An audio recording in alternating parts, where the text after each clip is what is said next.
नमस्कार, आप देख रहे हैं राजीव टाइम्स। आपके साथ मैं हूं आराधना नामदेव। बात करते हैं आज मध्य प्रदेश के भोपाल शहर की, जहां भोपाल पुलिस ने फर्जी दस्तावेजों के आधार पर एक बैंक अकाउंट बनाकर उन्हें बेचने वाले एक बड़े नेटवर्क का खुलासा किया है। गिरफ्तार 7 आरोपियों में से उसमें एक महिला भी शामिल है। जहां फर्जीवाड़ा करने वाला बिहार का अंतरराज्यीय गिरोह है। देखिए हमारी इस खास रिपोर्ट में कि कैसे काम करता है इनका गिरोह। भोपाल में गिरफ्तार 7 में से 6 साइबर ठगों को पुलिस ने जेल भेज दिया है। गिरोह का सरगना शशिकांत कुमार उर्फ मनीष 20 नवंबर तक रिमांड पर है। पुलिस को उसके मोबाइल में कई संदिग्ध ऐप मिले हैं। पूछताछ में उसने चौंकाने वाले खुलासे भी किए हैं। उसने बताया कि वह फर्जी तरीके से बैंक खाते खुलवाकर उन्हें बेच देता था, साइबर ठगी भी करता था। को लेकर के अवेयरनेस पर काफी बातें हो रही हैं और साइबर क्राइम एक बड़ी चुनौती के रूप में उभरा है। पिछले दिनों भोपाल में भी कई घर एक डिजिटल अरेस्ट की घटना हुई, जिसमें पुलिस ने एक महत्वपूर्ण घटना में भूमिका निभाई और उसे काफी हद तक उसमें तत्काल फरियादी को उस मनस्थिति से बाहर भी निकाला।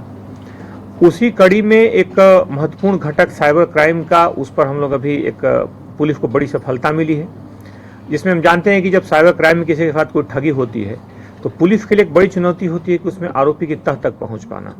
और क्योंकि उसमें कई ऐसे पैरेलल समानांतर लाइंस चलती हैं, समानांतर रेखाएं चलती हैं, जैसे कि जब पुलिस आरोपी के खाते में पैसों की जब जांच करती है, जब जिससे कॉल आते हैं उस कॉल नंबर को ट्रेस करने की कोशिश करती है, तो अंत में सबका जो निष्कर्ष होता है वो शून्य होता है। उसमें उस नाम का न कोई व्यक्ति मिलता है, न उस नाम का कोई खाता मिलता है।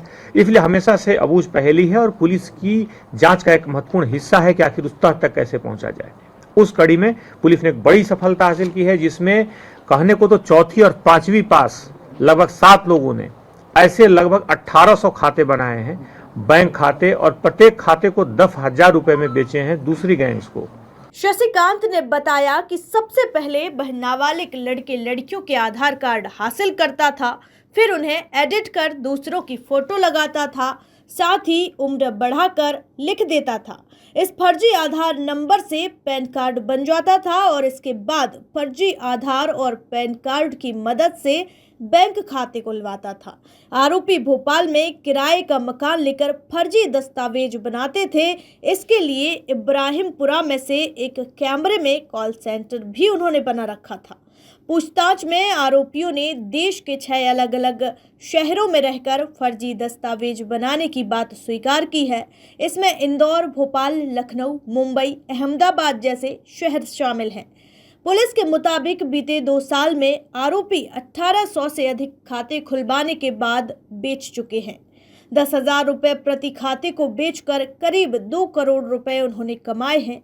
गिरोह की महिला सदस्य टेलीकॉलिंग कर शेयर मार्केट में इन्वेस्टमेंट और ऑनलाइन गेमिंग ऐप में पैसा लगाने का झांसा देकर ठगी का काम करती थी, जिससे देश में अलग अलग जगहों पे इस तरह की घटनाएं होती है। इन्होंने 1.5 महीने में घटनाएं यहाँ पे की हैं, लेकिन ऐसा नहीं कि ये भोपाल में ही की है। इसके पहले लगभग 6 अलग अलग शहरों में इस तरह की वारदातें कर चुके हैं।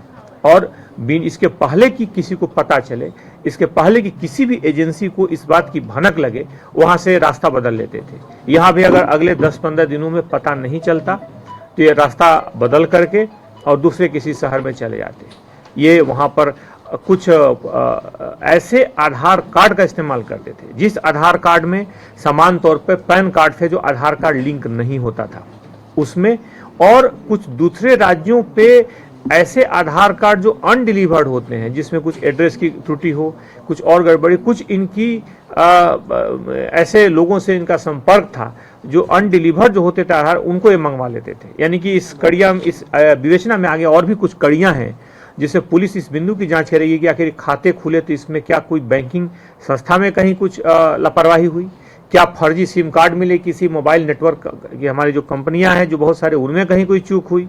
इस तरह के सारे बिंदुओं पर आने वाले समय पुलिस इन्वेस्टिगेट करेगी, इन सारे बिंदुओं पर, क्योंकि हमारी इस सुरक्षा में एक महत्वपूर्ण सेंध इस तरह के अपराधी लगाते हैं। लेकिन इसमें खास तौर पे डीसीपी जोन 3 रियाज, वहाँ पर राकेश बघेल, शालिनी दीक्षित और अवधेश सिंह, मुख्यतः पूरी टीम ने काफ़ी बेहतर ढंग से काम किया है और इनके खासतौर पर पूरे टीम के कारण एक बड़ी सफलता मिली है, जिसमें 7 लोगों को पुलिस ने गिरफ्तार किया है। ये खासतौर पे पटना के आसपास के रहने वाले इसमें आरोपी हैं सभी। आरोपियों ने एमपी के भोपाल, इंदौर और उज्जैन समेत कई शहरों के अलग अलग बैंकों में करीब 150 फर्जी खाते खोले। इन सभी खातों को खोलने के लिए 7 आरोपियों ने केवल अपने ही फोटो का इस्तेमाल किया है। खाते खुलवाने के लिए आरोपी स्वयं बैंक जाते थे। इतनी आसानी से बड़ी संख्या में आरोपियों ने खाते खुलवाए। इन तमाम बातों का जवाब जानने पुलिस संबंधित सभी बैंकों को नोटिस देगी। अलग अलग, जैसा ने बताया कि लगभग 5 से 6 राज्यों में इस तरह की घटनाएं बड़ी संख्या में कर चुके हैं।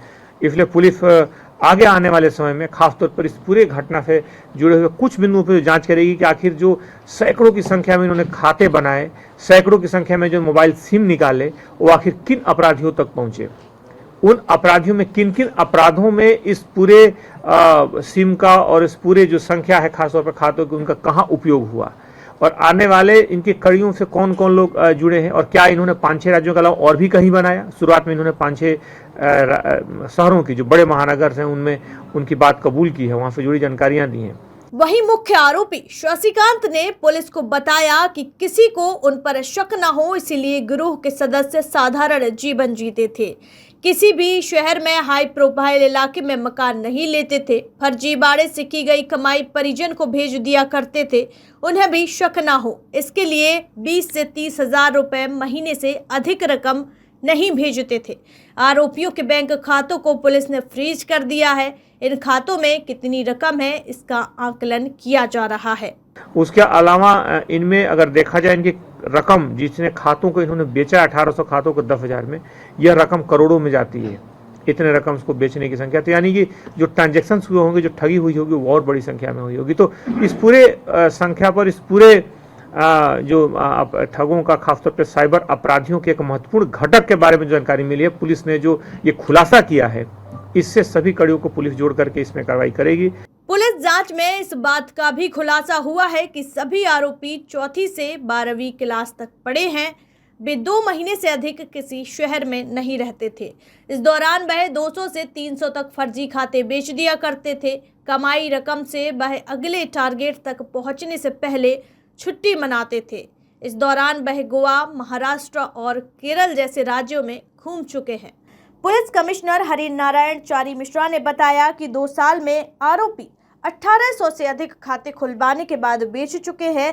वहीं आरोपियों ने पुलिस को बताया कि वे पिछले 1 महीने से भोपाल में रह रहे थे। यहां फर्जीवाड़ा करने के लिए कॉल सेंटर कमरे में ही शुरू किया था। बड़ी संख्या में एडिट कर फर्जी दस्तावेज तैयार किए जा चुके हैं। इनसे फर्जी बैंक खाते खुलवाने और फर्जी तरीके से सिम खरीदने की योजना थी।